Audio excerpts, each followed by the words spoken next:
Buenas noches con todos. Muchas gracias por su participación en este webinar organizado por UNDEC, por la Universidad Antonio Ruiz de Montoya, la Escuela Naval del Perú, la Universidad Católica San Pablo y la Universidad de Piura, sobre el siervo de Dios Enrique Shaw, vocación que transforma, oficial naval, líder empresarial y aspirante a santo. El día de hoy vamos a conversar, vamos a tener un panel muy interesante en el que tres personas nos compartirán sus experiencias, una muy directa en particular, que es la de Sara Shaw, hija de nuestro querido Enrique, y también conversaremos con Carlos Tejada, vicealmirante y excomandante general de la Marina de Guerra del Perú, quien también nos compartirá sus reflexiones como oficial naval, ¿no es cierto?, como lo fue también Enrique, y también Jorge Arteta, presidente de UNDEC Perú y destacado empresario peruano, quien también nos compartirá sus reflexiones de vida y la inspiración que Enrique puede haberle generado en su quehacer empresarial y a lo largo de su vida. También nos acompaña el día de hoy Christian Ketterer, quien guiará un poco la discusión y será el moderador de este panel. Quiero darle la bienvenida a todos y cada uno de ustedes en nombre de UNDEC Perú, y sin más preámbulo quiero invitarlos a que veamos un pequeño video, un corto video sobre la vida de Enrique, para luego pasar a la discusión y a las reflexiones que nos compartirán todos nuestros panelistas el día de hoy.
Uñapac y Agde evocan en mí el recuerdo del empresario argentino Enrique Shaw, uno de sus fundadores, cuya causa de beatificación pude promover cuando era arzobispo en Buenos Aires.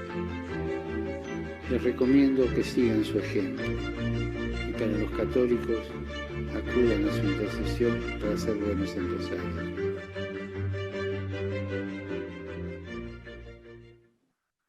Muchas gracias, Rafael. Muchas gracias por este espacio de comunión, este espacio de compartir, donde más de 147 participantes de distintos países, ¿no?, nos congregamos para poder tener un conversatorio, algo tan necesario en estos días, donde ha habido un poco de encierro, donde ha habido un poco de estrés, ¿no?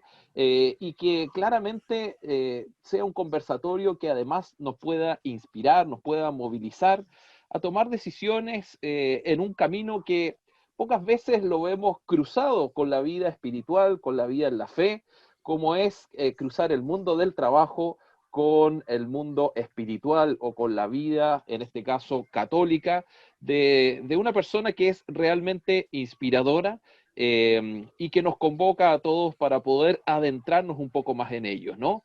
En ese sentido, una alegría tenerte aquí, Sara, con nosotros. Sara Shaw, hija de Enrique Shaw. He tenido la posibilidad también de compartir en algún momento con Sara Crito, ¿no?, la nieta de Enrique. Una alegría también poder tenerte aquí, Carlos, como vicealmirante y ex comandante general, ¿cierto?, de la Marina de Guerra del Perú.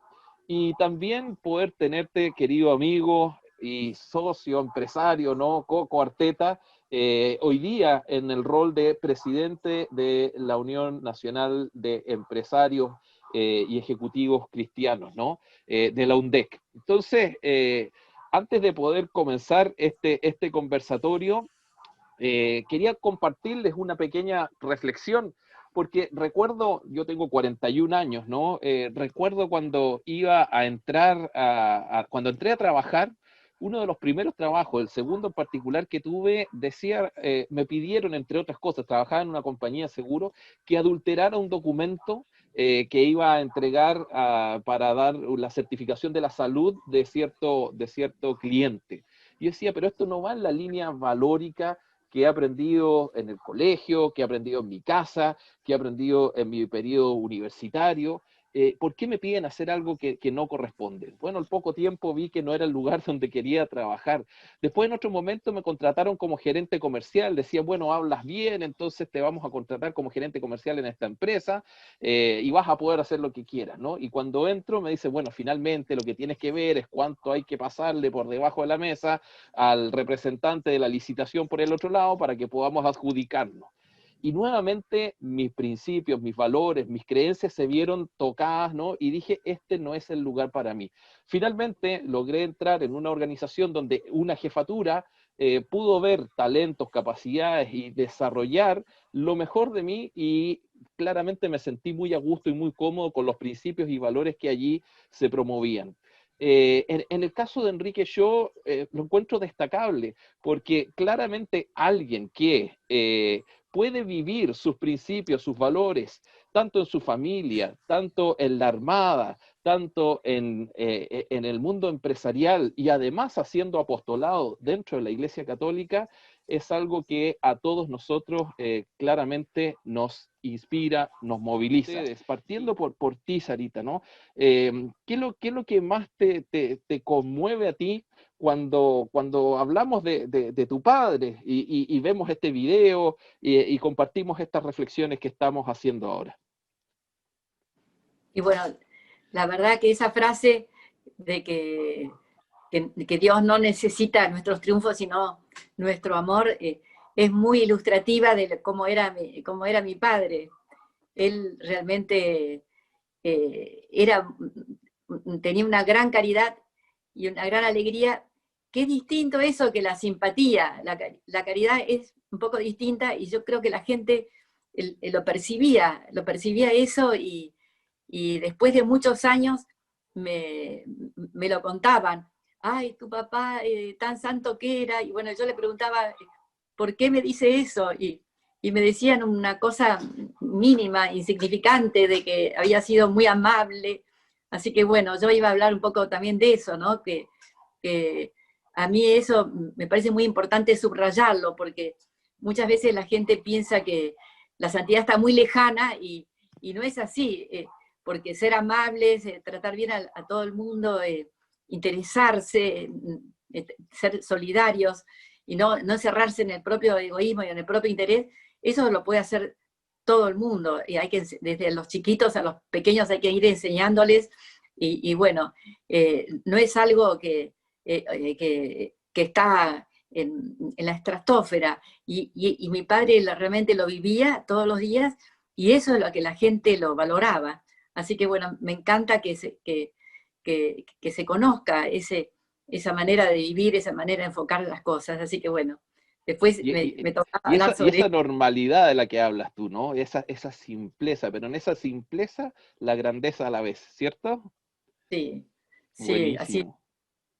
Y Buenísimo. Carlos, no sé si nos puedes compartir también, vicealmirante, ex comandante general de la Marina del Perú, ¿cómo ahora que estás en este conversatorio, yo sé que has estado investigando, viendo, analizando, bueno, de todas las cosas que hace Enrique, ¿no? ¿Qué testimonio te llega? ¿Qué cosa te llama la atención en tu mirada como hombre, hombre naval también, ¿no? Como oficial de Marina. Bueno, ante todo, muchas gracias, Cristian, y a todo el equipo por esta invitación. Me siento muy honrado de poder participar en este conversatorio. En realidad, trataba de entender la razón por la que Enrique decidió dejar tan joven el bachillerato, donde, por cierto, tenía un desempeño sobresaliente, era el primero de su clase, y decide unirse a la Marina a los 14 años. Pero tú lo mencionaste al principio en tu introducción, existe una transversalidad que creo que unía el sentimiento de Enrique con lo que él creo que buscaba con su ingreso a la Escuela Naval, que es su vocación de servicios, reforzar su espiritualidad. Y de hecho, creo que en la Marina, por la experiencia que tengo, si algo privilegia de manera particular, que considera un elemento fundamental en la formación de las dotaciones que tienen que cumplir sus servicios, los objetivos que le impone la patria, es el factor humano. Nosotros tenemos como prioridad en la Marina peruana en particular y en general todas las marinas, el concepto de que lo más importante de una dotación y para el logro de los objetivos son las personas. Entonces, creo que este sentimiento que tenía Enrique se fortaleció en el servicio a la Marina, en donde indudablemente, además de adquirir las experiencias profesionales y operativas propias de la profesión, él encontró una oportunidad para el enriquecimiento personal en la relación diaria con su tripulación y también algo que es fundamental para nosotros los marinos, el crecimiento espiritual, ¿no? Aspectos que los marinos, por la naturaleza de nuestras funciones, siempre cultivamos, ya que nuestro trabajo y nuestros objetivos están ligados directamente a la defensa de los intereses de nuestros países y la protección de nuestros ciudadanos. O sea, es una vocación de servicio y por lo tanto desarrollamos como un elemento clave en nuestra formación en la espiritualidad, y justamente esa espiritualidad es la que en el desarrollo de en el fortalecimiento de esta espiritualidad hace que Enrique, tú lo mencionaste también, encuentre este libro de la doctrina social de la Iglesia, social. Exactamente, sí. Y ya lo convence de ser un apóstol al servicio de Dios, ¿no? Y con una magnitud mayor a la Armada, y él, terminada la guerra, la Segunda Guerra Mundial, él ve de que este alcance que desempeñaba en la Marina, donde por cierto,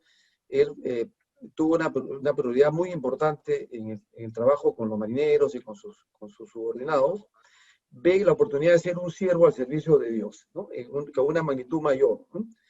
Y eso es lo que yo destaco en él, y lo que quizás la Armada, estoy seguro que aportó en él, en este proceso de formación, es su capacidad de resiliencia por los sacrificios que siempre hay que hacer para obtener los objetivos. También la disciplina, la autodisciplina y el orden, que cuando he analizado su libro, los aplicó, los puso en la práctica ya en su vida como empresario, ¿no? En otras palabras, el compromiso hacia los valores, o sea, y por supuesto todo este enfoque sustentado en el ejercicio de los valores, de las virtudes y de la espiritualidad. Entonces, creo que lo que aportó la Marina en general a Dios fue su profundo amor y servicio a Dios, la patria y la familia, ¿no? Bajo el concepto integral. Entonces,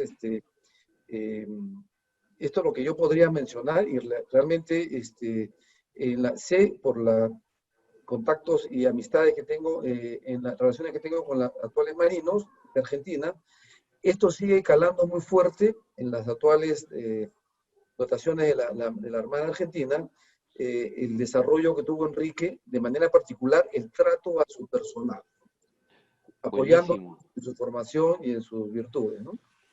No, es buenísimo porque tú dices, bueno, que se enriqueció él, ¿no? Pero también enriqueció mucho a su entorno. Una de las cosas que uno puede pensar en las instituciones armadas, ¿no? Y también, bueno, soy guardia marina en la Reserva Naval, ¿no? En especialidad de Infantería Marina. O sea, uno sabe que estas instituciones tienen cierto orden, cierta rigurosidad, tienen cierta estructura, pero aún así, dentro de ese orden, rigurosidad y estructura, se daba la posibilidad del cultivo de la espiritualidad, al punto que no solo lo cultivaba él, sino que le daba la opción de hacer las misas del día domingo, organizaba las misas del día domingo, no sé, Sarita, si estoy en lo correcto, ¿no? Se preocupaba de la catequesis de algunos, de la dotación, ¿no? De poder ayudarlos en su primera comunión, en la confirmación, o sea que no solo fue un tema de la interioridad, sino mucha generosidad para que crezcan los demás espiritualmente también a partir de los lineamientos de nuestra fe católica, que es la que nos une en este espacio, ¿no? Pero fe cristiana, ¿no? Cómo el seguir el ejemplo de Jesucristo fue algo que no solo lo promovió de palabra, sino que también de testimonio, y eso además no solo se lo guardó para él, sino que enriqueció a otros en eso. Coco, querido amigo, ¿cómo ves tú como empresario? ¿Qué te llama la atención? A ti las historias te gustan mucho. ¿Qué de esas historias ricas y sabrosas de Enrique es la que más te conmueve, no? Bueno, ante todo, buenas noches. Gracias por acompañarnos esta noche. Para mí es casi una realización hablar de Enrique y de compartir con Carlos, contigo, con Sara, porque Enrique para mí fue un descubrimiento. Yo en el año 2017 tenía que hacer un congreso y buscábamos un modelo de empresario católico que fuera un símbolo de la santidad llevada a la empresa. Y es difícil buscarlo, y buscamos a alguien de carne y hueso, buscamos a alguien que te dijera, sí se puede lograr una mejor vida, un mejor propósito, un mejor modelo. Y en esa búsqueda descubro a Enrique en un congreso en México y comienzo a investigarlo. Y realmente me voy enamorando de su historia, ¿no? De lo que es él como persona. Es una persona que es un modelo, y cuando soy hijo de marino, entenderás que encima vinculado Enrique Shaw a la Armada, doblemente ligado a él, empresario, ligado a la Armada. Entonces comienzo a buscar ese modelo de empresario laico, católico, que a veces no la hay. Y cuando descubro que es un hombre que estuvo vivo hasta el año 62, que hoy día nos acompaña su hija, ¿ok? O sea, estamos hablando de una historia real, una historia que nos acompaña hoy. Es un hombre del siglo XX, es latente. Entonces, él da más que esto, ¿no? O sea, porque cuando comienzas a analizarlo a Enrique, como padre de familia, un hombre que tuvo una esposa y 9 hijos, que convivió con ellos. En 41 años de vida tiene logros medibles. ¿Cuántos hombres en 41 años realizan una experiencia tan intensa como que él tiene y cubriendo tantos campos con excelencia? Porque Enrique es excelente en lo que hace, ¿no? Ustedes hablan con su esposa y yo escucho, y la esposa, la mamá de Sara, dice, mi esposo era un santo. Yo digo, el día que mi mujer diga que yo soy un santo, no sé qué hago, ¿no? O sea, que tu propia mujer te reconozca, con la cual convives permanentemente, que tus hijos te reconozcan un sistema de santidad y te digan, mi padre, ¿cuál es la gracia de tu padre? Sonreía todo el día. Venía cansado del trabajo, pero con nosotros se reía, jugaba. Cosas de una vida diaria, algo que lo podemos hacer cualquiera de nosotros, ¿no? Entramos a la Armada y a los 14 años toma una decisión trascendente, ¿no? Entrar a la Marina de Guerra Argentina a formarse porque él decía, mi temperamento es suave, yo necesito formación, y decide por la Armada para tomar una formalidad en su propia vida.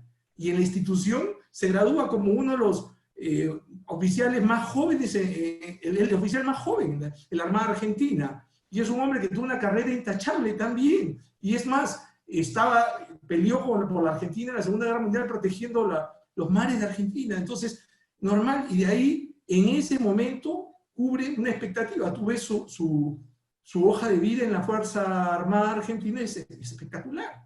Y después pasas a la empresa y descubres que es un hombre que se dedicó, primero, su motivación fue ayudar a la clase obrera, tú lo has contado fácilmente, y decide, no, como empresario hago más, esa opción de empresario. Y llega a ser un CEO de una empresa de 3.200 empleados. No es cualquier cosa. Todos sabemos lo que tiene una dimensión de empresa esto.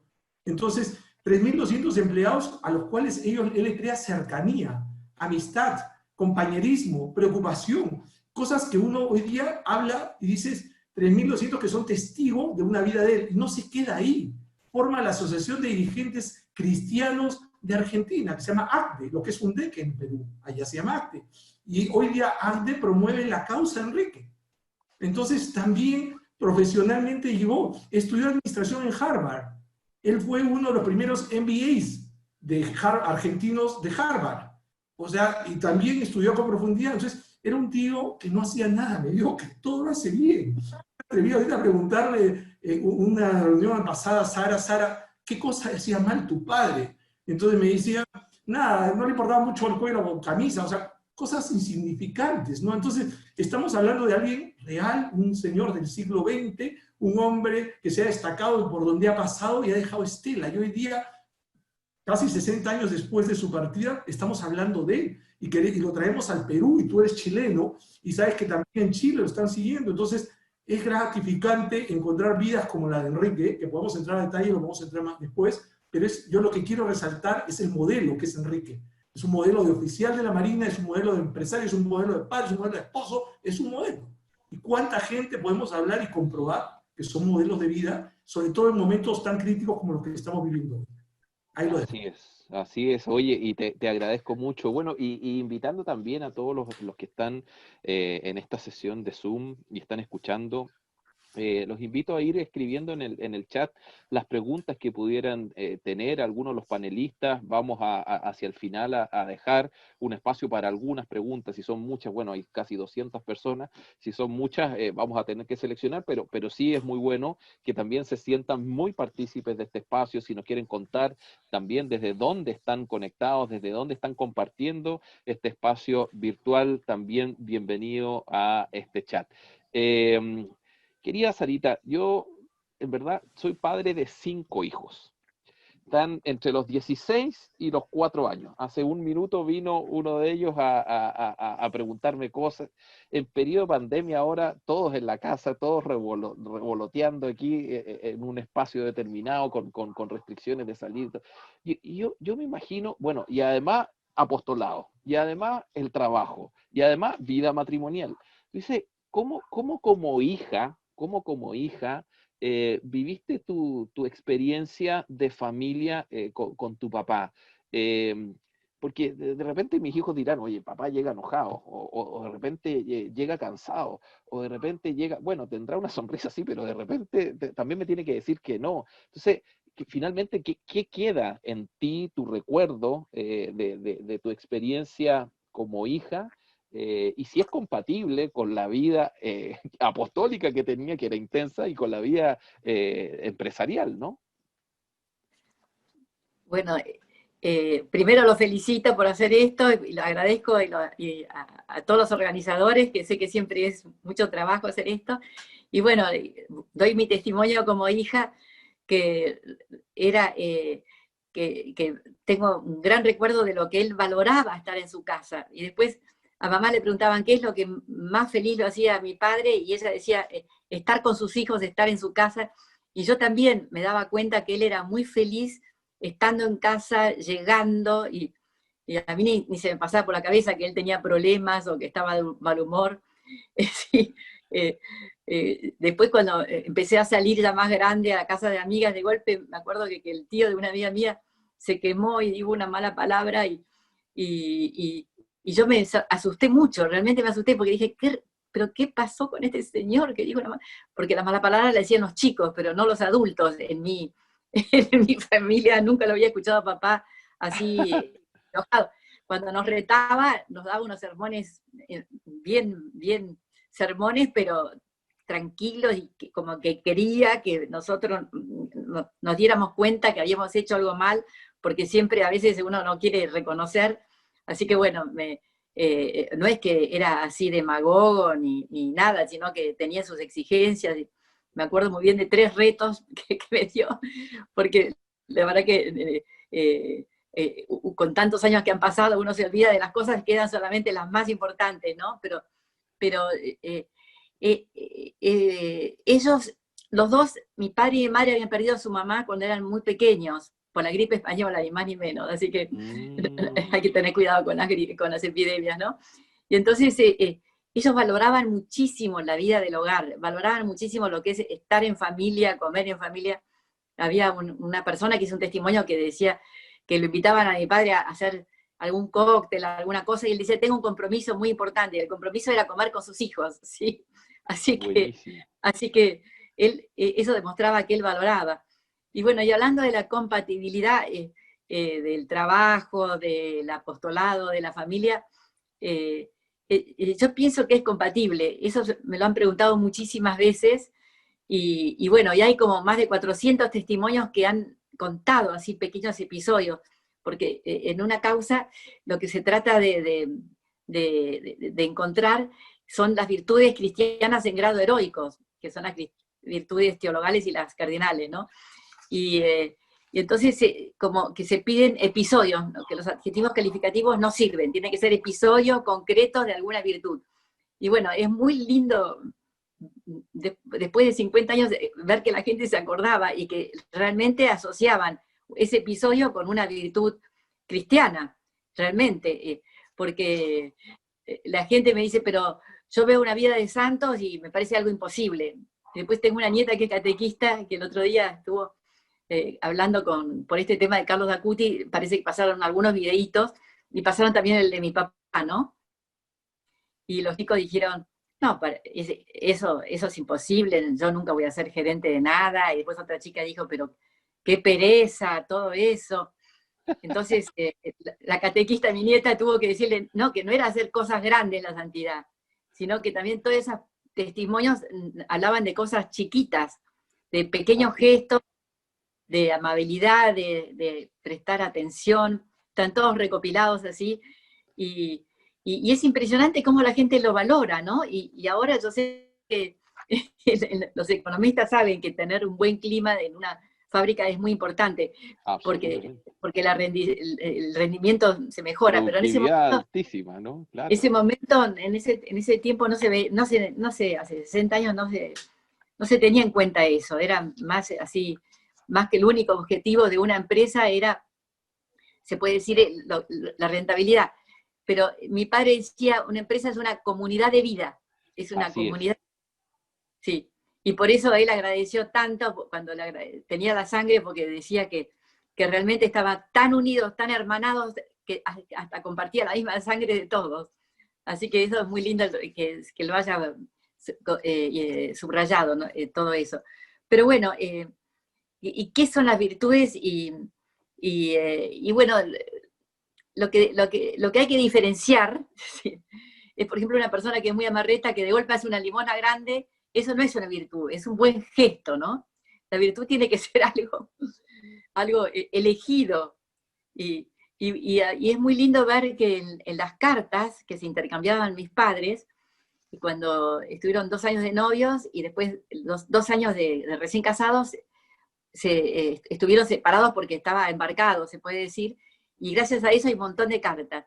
Y ahí se ve el crecimiento espiritual, realmente, y cómo esa determinación, como dice Santa Teresa, que él veía que era muy lindo ser santo, y que quería ser santo, y que él, como el free choice, como dicen en Estados Unidos, él elegía eso porque le parecía lo más importante, y se lo escribía a mi mamá, ¿no? Y, por ejemplo, al comienzo de un año le decía, en 1945, el propósito para este año, que es necesario hacerse santo y empezar ya. Mi padre lo bajaba un poco a tierra, porque mi padre leía muchos libros que eran para religiosos, no para laicos. Entonces, no sé, en algún momento le escribió viajar sin... Y mi madre me dijo, no, no me pidas eso porque es imposible, le dijo.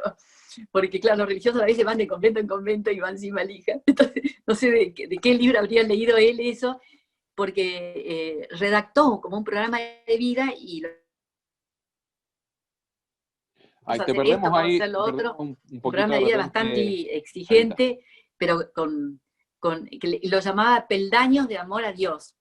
Y mi madre le decía, sí, esto no, esto sí. Leía de San Francisco de Sales, leía un montón de cosas en el barco. Pero bueno, pero muy lindo. Al final no es ninguna novedad, las normas de piedad que decían son las mismas, no inventó nada nuevo, pero él lo hacía como programa de vida y realmente es lindo porque él lo valoraba eso, lo valoraba, lo veía como el mejor sentido de la vida, era ese camino de hacer la voluntad de Dios. Entonces, yo creo que eso facilita todo, porque uno se ordena con serenidad y con paz. No es hacer cosas raras. Él era muy normal, y él decía, las palabras mismas lo dicen, bienestar es porque hace bien y el malestar es porque hace mal. Entonces cuidaba mucho eso y se nota que a veces le costaba ser paciente y entonces escribió varias veces, tengo que ser amable, tengo que ser más amable, tengo que prestar una atención sonriente. Atención sonriente. Wow. Se aleccionaba el mismo, porque tenía una capacidad de escribir, parece muy prolífera, ¿no? Qué bueno que además las Sí, cartas todavía permanecen, se porque me hoy día cortó un poquito. La tendríamos que wifi. intervenir O el sea, teléfono celular con los WhatsApp, ¿no? Pero qué ah, bueno que están las cartas, ¿no? sí, hay muchas preguntas, sí. Sí. Y bueno, y eso es muy lindo porque a mí, cuando he ido a Berazategui, después de tantos años, que me hablen tan bien de mi padre y que me digan que tu padre era un santo, y yo le decía, pero ¿por qué? ¿Por qué? Y me contaban alguna conversación muy amable o lo que sea, y que están todas recopiladas en un libro, que hay Buenísimo. 400 testimonios así, eso me alegraba muchísimo. Es como la mejor herencia que puedo haber tenido, es esa realmente, ese desempeño que tuvo él, ese respeto El a todo el testimonio de mundo vida. y, Sí. y esa delicadeza extrema, ¿no? Sí, pero nadie decía que hizo algo raro, no, y aparte tampoco era demagogo, porque a él justo le tocó los últimos años de gobierno de Perón, que era mucho énfasis en los sindicatos, y entonces ahí tenía que negociar con los sindicalistas y decirles, no, ojo, que tal cosa no conviene, y bueno, cuando era que no convenía, y los convencía, y hay testimonios de sindicalistas. Y después, cuando cerraron los sindicatos, cuando vino el gobierno de Aramburu, él empezó a trabajar por los derechos de los trabajadores, o sea, le gustaba el equilibrio, que es lo que quiere el Papa con Fratelli Tutti, estamos todos hermanados, que no hay otra opción, que los problemas se resuelven entre todos o no se resuelven, todo muy lindo, lo estuve leyendo y vi que lo estaban nombrando. Bueno, pero no me quiero extender, pero No, él buenísimo, tenía buenísimo. antigrieta, ni siquiera era de un partido de fútbol ni de otro.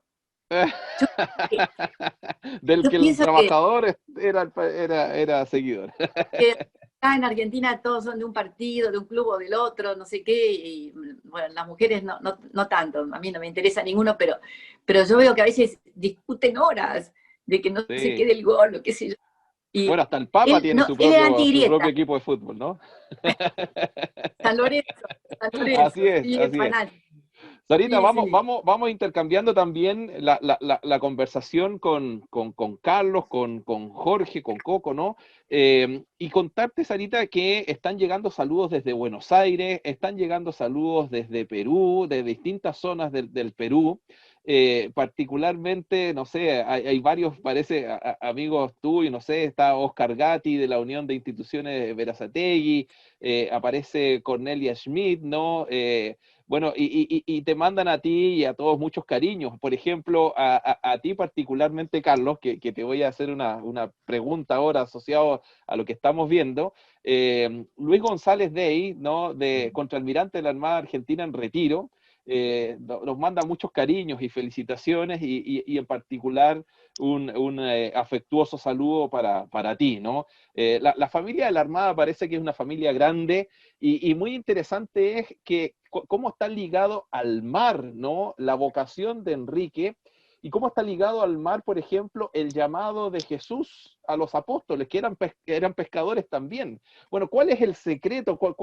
¿A dónde está la mística, ¿no? De los que surcan los mares, que efectivamente hacen que salgan vocaciones tan apasionantes como la de los apóstoles, o en este caso, como la de Enrique Shaw. ¿Qué gracia tienen los marinos, ¿no? Que puede haber en común. Bueno, gracias y ante todo un gran cariño para Luis González, amigo de la Armada Argentina que conozco muchísimos años. Y gracias por tu palabra, Luis, que aprecio mucho y que también te la retribuyo con mucho aprecio. No, yo justamente yo quería hablar de un concepto importante que Enrique desarrolló mucho como persona y como marino en particular, el concepto de familia, ¿no? Y ese concepto de familia, que para mí es la base ahorita del crecimiento de cualquier sociedad, de manera particular en la Armada, se desarrolla con un sentimiento muy especial, ya que por la naturaleza propia de nuestras actividades estamos mucho tiempo alejados de nuestros hogares, cumpliendo nuestras tareas y funciones. Eso hace que, como le pasó a Enrique, y lo cuenta en sus libros, que escribía mucho, explicándole a la familia los sentimientos y las reflexiones que tenía en el mar. Y yo creo de que, de manera particular, en la Marina, esa modalidad de trabajo hace que nuestras familias, de manera individual, se mantengan muy ligadas, muy conectadas, no solamente a nivel nacional, sino esto, por las propias actividades que desarrollamos, se vinculan a nivel internacional, como que de hecho sucede porque tenemos el mismo medio, tenemos los mismos valores, compartimos los mismos principios, compartimos operaciones juntos, que hacen de que, sí, yo en mi vida activa en la Marina, he interactuado muchísimo con marinos de Argentina, de Brasil, de Chile, todo, relaciones que por la propia naturaleza de lo que realizamos, se van fortaleciendo, se han ido fortaleciendo y se perennizan a lo largo de nuestra vida, ¿no? De hecho,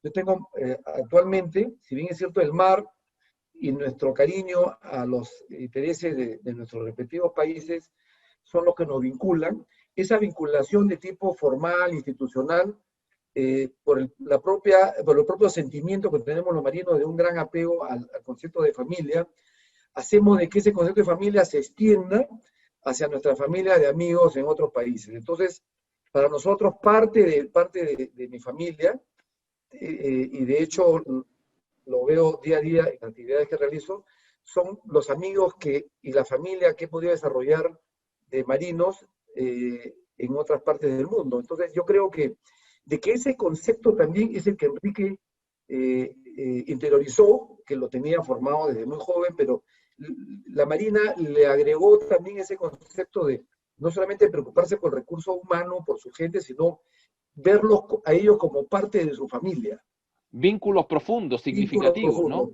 ¿Y eso qué implica? Algo que para mí es fundamental de manera particular en esta situación actual, es el concepto de solidaridad, ¿no? Y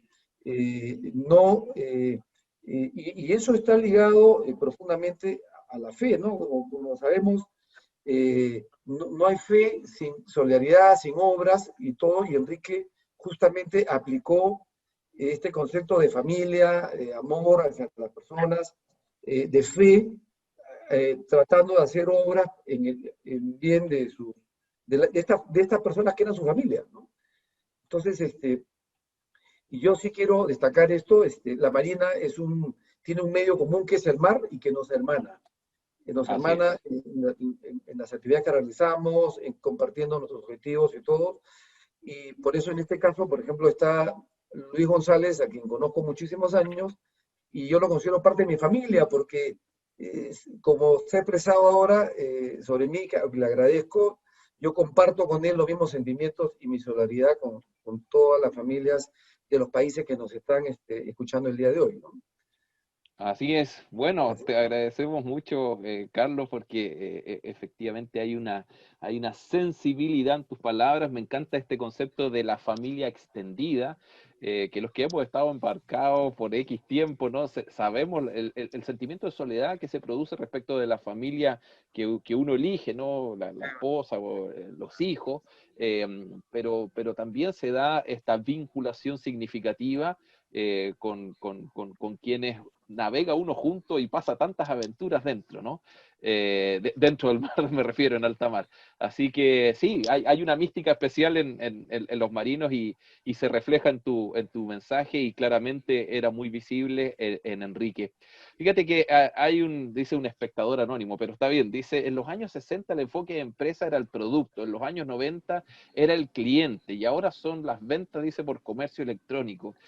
¿Cuál crees tú, Coco, y si es que, porque veamos que Enrique Shaw era alguien que se adelantaba a la época, ¿no? Iba un paso antes, ¿no? Dice aquí, bueno, ¿cuál sería el enfoque que deberían tener en cuenta los empresarios de aquí en adelante? Pero esa la vamos a dejar para la parte de las preguntas, porque hay una pregunta a ti en particular que la habíamos comentado, y yo creo que es preguntarte básicamente, hoy día los empresarios, los ejecutivos, quienes tienen cargo de jefatura, ¿no? De supervisión, o sea, no solo la alta dirección, sino mandos medios, como decimos, los emprendedores que también tienen 1, 2 o 3 personas a veces a cargo.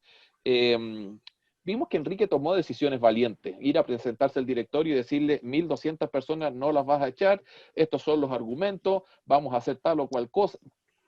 Tuvo una valentía. Sarita dice, no, sí es muy normal, pero no es muy normal que alguien le rebata al directorio una decisión tan grande como esa, o sea, con mucho cariño, ¿no? Sarita, uno dice, oye, rebatirle al directorio, y más encima, después probar con la evidencia de que tenía razón en lo que estaba diciendo Enrique, ¿no?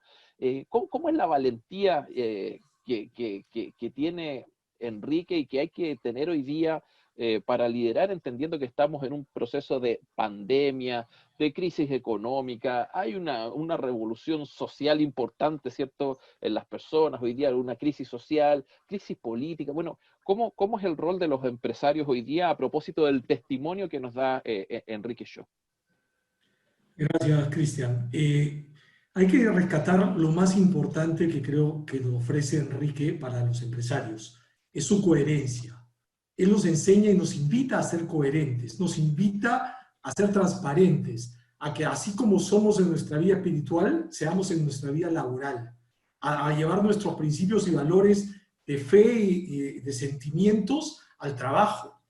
Tú lo has enseñado cuando él tiene un rol con los sindicatos. Lo vemos cuando él toma la decisión, sus accionistas eran americanos, estaban en Estados Unidos, él llevaba un cáncer, casi 5 años, él estaba en una etapa terminal, a él le pide el directorio que despida 1.200 trabajadores de una empresa de 3.200.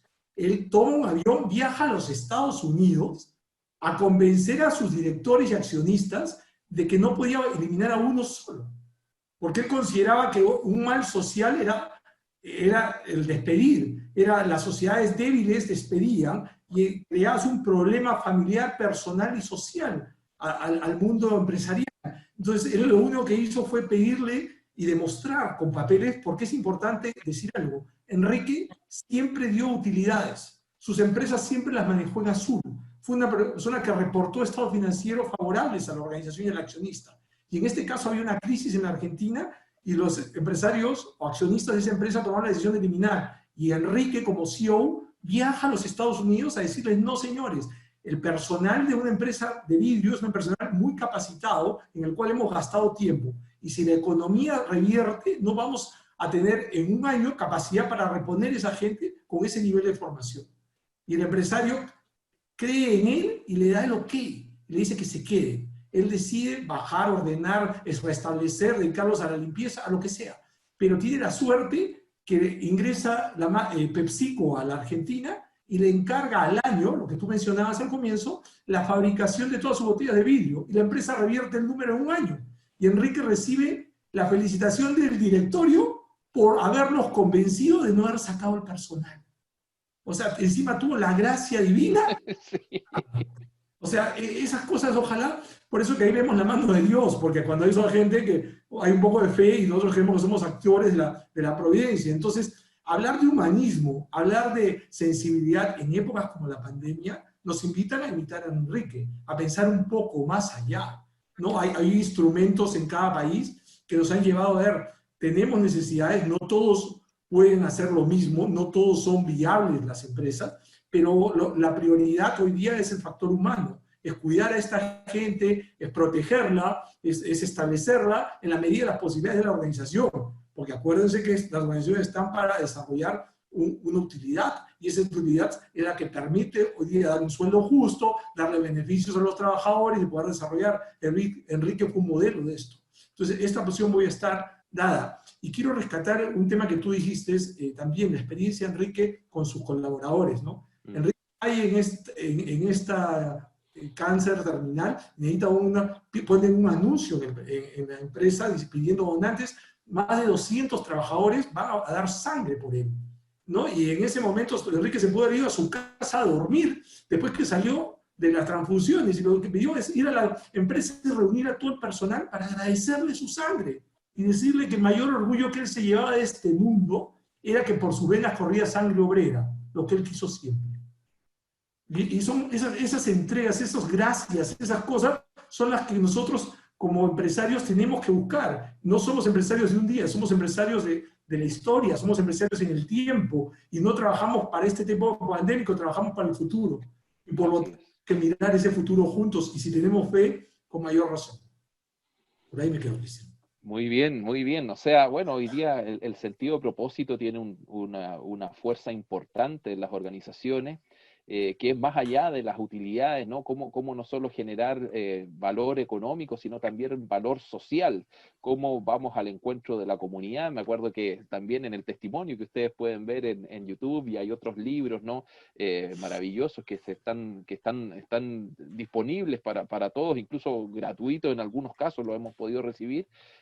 Cómo él se vinculaba con la comunidad del entorno, paseaba en motocicleta a los chicos del barrio, ¿no? Entonces uno dice, oye, la mirada de generación de valor social y no solo valor económico, el creating the shared value que habla Michael Porter, ¿no? La creación de valor compartido, él realmente la vivía.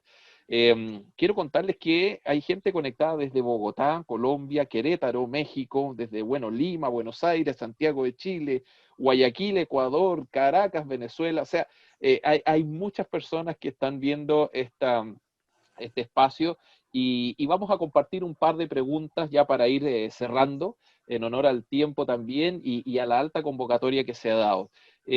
Rápidamente, si nos puedes, Sarita, dar una orientación de en qué está la causa de Enrique hoy día. La causa ya está en Roma, o sea, en la fase romana, y se está terminando una etapa. Es mucho trabajo, porque es como demostrar esas virtudes en grado heroico en todas las facetas de la vida.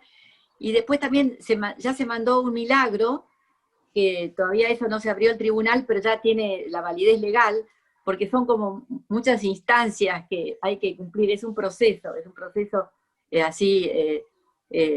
que nosotros los latinoamericanos no estamos tan acostumbrados, porque creo que en Europa sí, bueno, los chilenos sí tienen más causas, pero como que son varios pasos que hay que hacer, y es y que ya está bastante adelantada. Oye, una última pregunta para ir cerrando y de ahí les voy a pedir un mensaje de despedida a cada uno muy breve, ¿no? Pero claramente esta vocación que transforma y que inspira de parte de Enrique, lo hemos vivido en este conversatorio. Alguien preguntaba por ahí respecto a cómo era el trato, y si tenía trato, ¿no?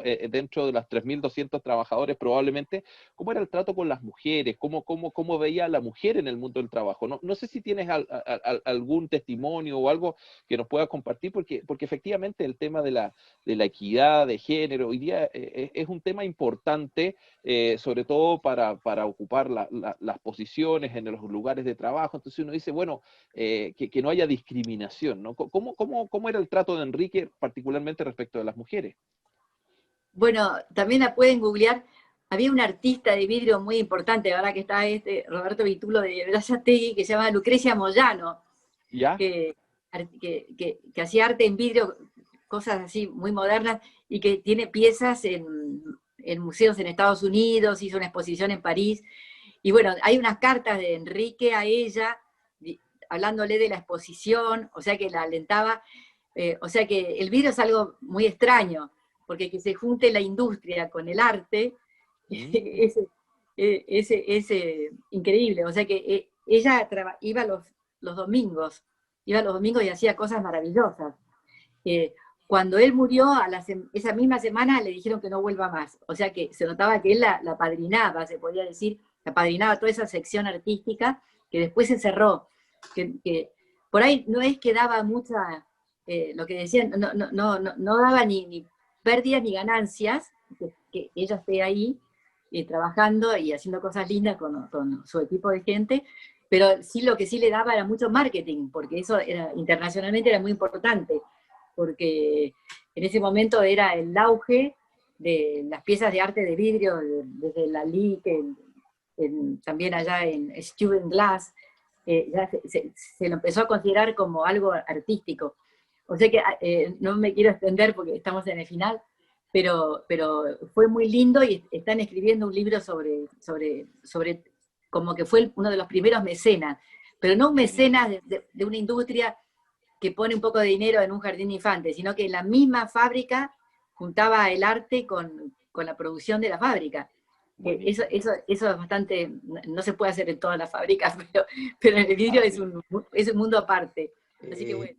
Bueno, yo creo que Enrique Chou, a pesar de su breve paso por la Armada, es un marino ejemplar de lo que debe ser un marino en cualquier parte del mundo, al servicio de los demás, al servicio de su patria, con una profunda, inspirado en los valores cristianos, inspirados en el ejercicio de los principios que deben regir toda actividad, y sobre todo con un gran compromiso solidario, que es lo que yo destaco de Enrique Chou, y por eso es que me siento muy honrado de haber sido invitado a este webinar sobre Enrique Chou, porque hablar de Enrique Chou es hablar de lo que debe ser un marino en Argentina y en cualquier parte del mundo, ¿no? Así que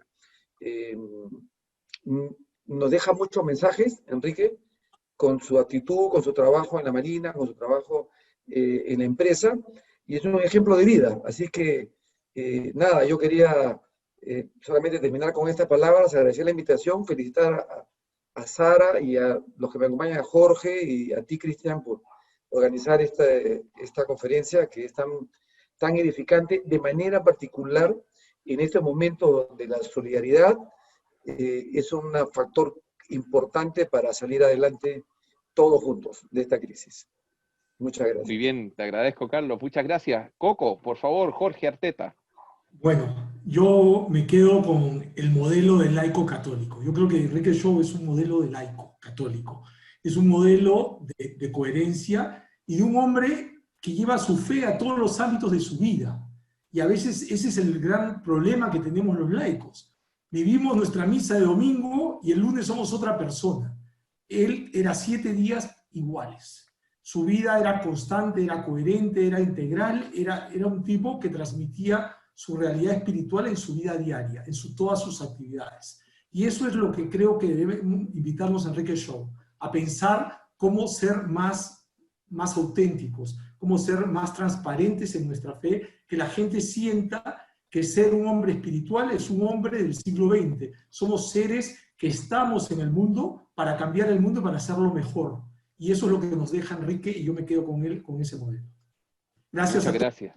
Es un placer realmente hablar de Enrique y compartir este momento. Gracias, Sara. Yo sé que para ti son 2 horas más y que nos estás acompañando. Cristian, también desde Chile. Carlos. Y nada, agradecer una vez más y sobre todo a las universidades y a la Escuela Naval, que es un gusto tenerlos hoy día, un día antes del 8 de octubre, que es fecha de nuestra Armada y de Don Miguel Grado Seminario. Así que gracias por esto. Muy bien, a la Universidad Ruiz de Montoya entonces, a la Escuela Naval del Perú, la Universidad Católica San Pablo y la Universidad de Piura, que han patrocinado este encuentro, también convocado por UNDEC, a ACDE también darle la gratitud por la siempre constante cercanía que hay de aquellos que nos inspiramos con el testimonio de Enrique, y claramente no quedarnos solo en Enrique, ¿no? Poder llevar nosotros este testimonio que nos movilice y que nos lleve a ser estos 24/7, ¿no? Empresarios, ejecutivos, emprendedores, donde sea que estemos, llevar a Dios de manera transversal. Sarita, muchas gracias por este espacio. Muchas gracias, Carlos, muchas gracias, Coco. Me dijeron por ahí que digas muy breve este tema de cómo lo hacía con la embarazada cuando le querían bajar el sueldo o algo así. Me soplaron por aquí, pero muy breve. Y también algunos saludos desde Concepción y desde otros lados, ¿cierto? Que están conectados de distintas partes y muy contentos. Muy breve, cerramos con eso y ya nos vamos. Así es, eso...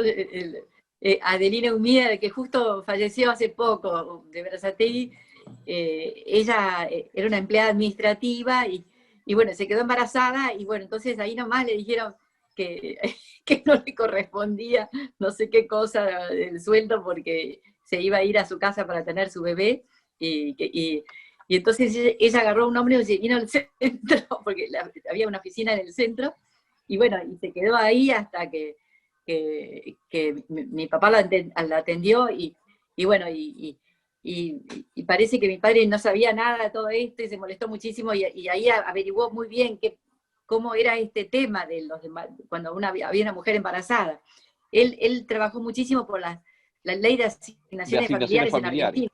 Así es. O sea, él andaba por todas las cámaras empresarias, consensuando, todo el mundo estaba de acuerdo, muy fácil decir, hay que hacer esto, hay que hacer... Pero otra cosa es ponerse de acuerdo, que la gente firme, los políticos, los empresarios. Entonces él estaba siempre muy interesado en la doctrina social de la Iglesia y en eso. Pero bueno, agradezco muchísimo a todos los organizadores y muchísimas gracias Jorge, Carlos y Cristian, que ahora te conozco más. Estuvo muy grato todo esto y me encanta que hayan disfrutado todos estos testimonios de Viviendo con Alegría, que la verdad que eran impresionantes, eran como pequeñas cosas, porque no eran así cosas así grandiosas, me parece a mí, estos episodios. Era uno por uno, hora por hora, día por día, no sé. Pero lo más dramático fue lo del despido de la gente, que habían dicho que había que despedir gente y él estaba muy enfermo y dijo, si lo despiden, yo renuncio. Mi madre eso le costó perdonárselo, porque decía, me iba a dejar a mí viuda, con 9 hijos y sin ninguna pensión. Pero él tenía tanta fe, pero yo no tenía tanta fe, decía ella. Entonces, eso fue la verdad que fue una cosa muy brava, por supuesto que también la enfermedad fue brava, pero los episodios que la gente cuenta están al alcance de todos, porque la amabilidad está al alcance de todos, la sonrisa también. Así que bueno, muchísimas gracias Jorge, de vuelta, Carlos y Cristian, y me despido con mucho cariño para todos. Me encantó compartir esta hora con ustedes.